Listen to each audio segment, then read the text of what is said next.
Gibson should make this. And I know what you're thinking, there is a Gibson SG with P90s in it, but not like this one. If you buy a stock Gibson SG with P90s, it always comes with dot inlays, and I prefer the trapezoids. So this is a converted humbucker SG into a P90 SG, which I thought was going to be a monumental task, which is what I prepared for.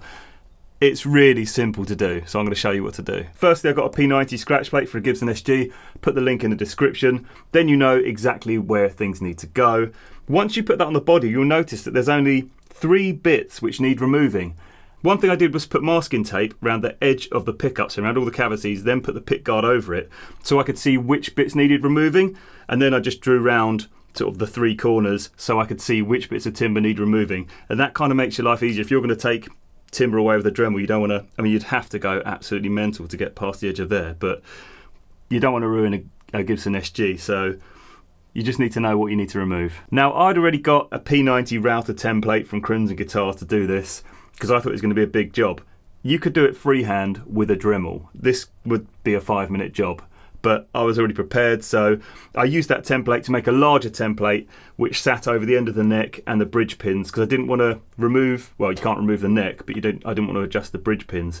Just made my life easier. I used that template to remove those little bits of timber so I knew the P90s would fit. I did it to the same depth that the humbucker cavities were already there.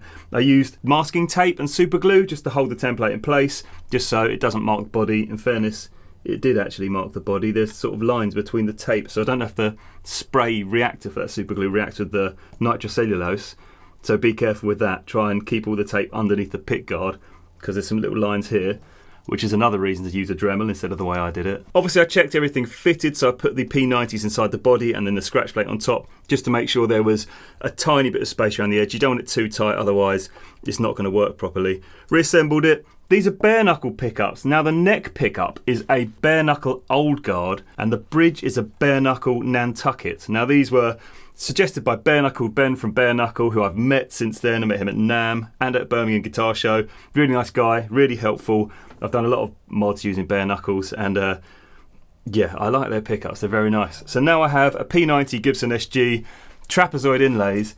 It is absolutely amazing. One of my friends did the same thing. He did it with a Dremel.